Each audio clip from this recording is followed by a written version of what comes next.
नमस्कार। अपना कहानी कॉर्नर में आपका बहुत बहुत स्वागत है। मैं हूं अरुण शेखर। आपने अकबर, बीरबल, मुल्ला नसरुद्दीन या फिर तेनाली रामा की कहानियाँ सुनी होंगी। ऐसे बहुत सारे चरित्र हमारे समाज में हैं जिनकी कहानियाँ बड़ी प्रसिद्ध हुई हैं और जिन्होंने अपने को लोकप्रिय बनाया है। ऐसे ही एक थे गोपाल भांड, जो कृष्णचंद्र के दरबार में हुआ करते थे। अपने जीवन में ही वो किंवदंती बन गए थे, यानी कि उनकी चर्चा देश दुनिया में होती थी अपनी सूझबूझ के कारण। तो ऐसे ही थे गोपाल भांड। उनकी एक कहानी आपको सुनाता हूँ। कहानी का नाम है समोसे की कहानी। तो चलिए कहानी आरंभ करते हैं। इन दिनों महाराज कृष्णचंद्र को बात बेबात गुस्सा क्यों आता है। राज दरबार में लाख टके का प्रश्न था। प्रजा भी डरी हुई थी कि कहीं उन्हें महाराज का कोप भाजन न बनना पड़े। महाराज के गुस्से के आगे सबकी बोलती बंद हो गई थी। उन दिनों किसी कारण सुबह सुबह दरबार लग रहा था। महाराज और दरबारी सुबह का नाश्ता दरबार में ही कर रहे थे। एक सुबह महाराज ने राज हलवाई को कहलवा भेजा कि उन्हें गर्मा गर्म फुलको लूची यानी कि मैदे की पतली पूड़ियाँ और आलू दम चाहिए। हलवाई ने बड़े ही यत्न से पूड़ी और आलू दम बनाकर दरबार में भेजा, लेकिन महाराज ने यह कहकर लौटा दिया कि पूड़ियाँ ठंडी पड़ गई हैं। अब तो हलवाई इतना डरा कि काटो तो खून नहीं। 2 बार तिबारा भेजा, लेकिन वही शिकायत। अब हलवाई ने महाराज को प्रसन्न करने की योजना निकाली। उसे स्मरण हो आया कि महाराज तो मिष्ठान्न पसंद करते हैं, क्यों उन्होंने मिष्ठान्न बनाकर भेजा जाए, क्योंकि मिष्ठान तो गर्म खाने का नियम है ही नहीं। उसने दरबार में अनुमति पाने के लिए संदेश भेजा, लेकिन महाराज को पसंद होने पर भी वे मिष्ठान नहीं खा सकते थे। उन दिनों वे मधुमेह की बीमारी से ग्रस्त थे। राज चिकित्सक ने मीठा खाने से मना कर दिया था। क्या मजाक बनाकर रखा हलवाई ने। वो राजाज्ञा का उल्लंघन कर रहा है, वो अपना नियम हम पर लादना चाहता है। महाराज ने तुरंत उसे सूली पर चढ़ाने का आदेश दे दिया। अब तो राज हलवाई के जान के ही लाले पड़ गए। उसने राजा से विनती की कि उसे क्षमा कर दिया जाए। बहुत गिड़गिड़ाने पर राजा ने उसकी मृत्यु की सजा को बदलकर देश निकाले की सजा दे दी। उसे 3 रात का समय दिया गया। 3 रात के अंदर ही परिवार सहित उसे राज्य छोड़कर जाना होगा। फिर ऐसा हुआ कि हलवाई की पत्नी ने राजा के पास प्रार्थना भेजी कि देश त्यागने से पहले उसे महाराज से मिलने का एक अवसर दिया जाए। 2 रातें बीत गई। तीसरे दिन हलवाई की पत्नी ने जाकर महाराज के चरण छुए। किस कारण मुझसे मिलने आई हो? राजा ने क्रोध में पूछा। महाराज, आज्ञा हो तो एक बात कहूं। हलवाइन की जो है थोड़ा सा गिड़गिड़ाते हुए बोली। उन्होंने आज्ञा दे दी। महाराज, मैं इस प्रकार पूड़ी और आलू दम बना सकती हूँ कि आधा घंटे बाद खाने पर भी वो गर्म ही रहेगा। साथ ही ये सावधानी बरतने की बात है कि उसे ज़रा संभल कर खाया जाए, क्योंकि अधिक गर्म मुंह में डालने पर जीभ जलने का डर है। हलवाई ने आत्मविश्वास से भरकर कह दिया। महाराज कृष्णचंद्र को कुछ आश्चर्य हुआ। उन्होंने दरबार के विशेष सदस्य गोपाल की ओर मुड़कर देखा। गोपाल ने कुछ न कहकर केवल सिर हिला दिया। इसका अर्थ यह था कि हलवाइन को एक अवसर देकर देखना चाहिए कि कौन सा गुल खिलाती है। महाराज ने आज्ञा दे दी। शर्त यह लगा दी कि जैसे ही दरबार से सूचना जाए वैसे ही तुरंत उसके लिए नाश्ता बनाकर भेजा जाए। जो आज्ञा महाराज। आशा है कि मैं आपको अवश्य संतुष्ट कर पाऊंगी। ये कहकर वो फिर एक बार महाराज के चरण छूकर सीधे रसोई की ओर चली गई। गोपाल ने केवल मुस्कुराकर मंत्री की ओर देखा। सबसे पहले मैं चख कर देखूंगा कि वो खाद्य सामग्री महाराज के खाने योग्य है भी या नहीं। मंत्री जी ने गोपाल की चुप्पी को आड़े हाथों लेते हुए कहा। इस बार भी गोपाल चुप ही रहे। गोपाल की चुप्पी को मंत्री अपनी हेठी समझने लगा।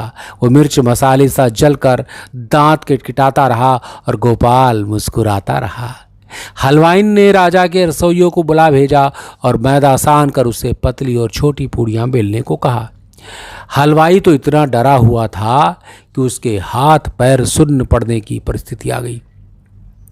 अब हलवाइन ने आलू दम कुछ सूखा सा बनाया। फिर उसने उसे बेली हुई कच्ची पूड़ियों में आलू दम के पूर भर कर बड़े पान के बीड़े जैसी बड़ियां बनाने लगी। वे बड़ियां समबाहु त्रिभुज सी तिकोनी मोटी मोटी दिख रही थी। रसोइया भी कम डरा हुआ न था। वो भी कांपने लगा था ये सोचकर कि न जाने आगे क्या होगा। हलवाई को तो हलवाइन का साहस देखकर चक्कर आने लगा। अब रसोइया और हलवाई जितना डरे, हलवाइन उतना ही उनका मजाक बनाए। उसे पूरा विश्वास था कि वह अवश्य सफल होगी। राजा जी की आज्ञा आते ही हलवाई ने पहले समबाहु त्रिभुज के आकृति वाले पान के बीड़े नुमा आलूदम भरे हुए पुड़ियों को खौलते तेल में डाल दिया। छनन छन पूड़ी की बड़ी बड़ी तिकोनी बड़ियां अपनी नाच दिखाने लगी। वे जितनी बड़ी बनी थी उससे भी बड़ी मोटी मोटी बन गई। ये देखकर हलवाई और रसोइया दोनों के चेहरों पर प्रसन्नता की रेखाएं खिंच गई। हलवाई ने वैसी ही 10 बीड़े नुमा पूड़ियां बना डाली। अब महाराज के सामने उन्हें परोसना था। हलवाई और रसोइये ने पहले इनकार कर दिया कि वे इस कार्य में सहयोग नहीं कर सकते।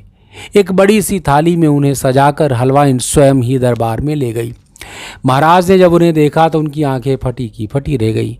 इसका नाम क्या है? खाने से पहले इनके नाम भी तो जान लूं।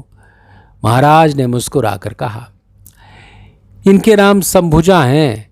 इसे धीरे धीरे मज़े से चबा चबा कर पूरा स्वाद लेके खाया जाए। कदापि एक ही बार में मुंह में न डालें, तो नहीं तो जीभ जल जाएगी। हलवाई ने पूरे आत्मविश्वास से भरकर कहा। नियमानुसार पहले मंत्री जी को चखना था। उन्होंने हलवाई की बातों को नहीं माना और पूरा का पूरा संभुजा एक बारगी मुंह में ठूंस लिया। और ये क्या, मंत्री जी का मुंह तो खुला का खुला रह गया। गरम इतना कि मुंह के सामने हाथ ले जाकर पंखा करने लगे। महाराज तो मंत्री की हालत देखकर ठठाकर हंस पड़े। फिर उन्होंने बड़ी सावधानी से एक संभुजा को तोड़कर उसका छोटा सा टुकड़ा मुंह में डाला। अब तो दृश्य यह था कि महाराज इधर उधर बिना देखे एक के बाद एक का स्वाद लेने लगे। मंत्री ने किसी तरह पूरा बीड़ा निकलकर पानी ठंडा मंगवा लिया। ऐसे समय पर हलवाई उन्हें कुछ कहती कि गोपाल ने इशारे से मना कर दिया। उसने अब कुछ पूछने का साहस नहीं किया। दरबारियों की आंखें एक बार महाराज की ओर घूम जाती तो दूसरी बार हलवाई की ओर। महाराज खा खाकर कुछ भी न कहा। उन्होंने केवल यह किया कि अपने गले से मोतियों की 3-3 लड़ियां निकाली और हलवाई के गले में डाल दी।